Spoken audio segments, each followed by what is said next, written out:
Usione aibu kazi unaoifanya, tuoneshe kazi unaoifanya wewe upate hela zaidi. Usione aibu, kuona aibu kwenye kazi unaoifanya ni kumkufuru Mwenyezi Mungu. Mungu amekupa uhai ufanye hiyo kazi unaoifanya. Wakati mwingine hiyo kazi sio ya milele. Tuoneshe leo kazi yako unaoifanya. Ukiwa kazini piga picha.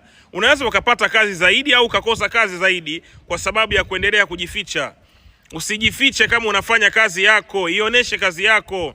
Huo mtandao wa kijamii una uwezo wa kukufanikisha wewe na kukufanya ukapiga hatua kimaisha kama utakuwa sio zumbukuku au zembwela au zembwekwekwe.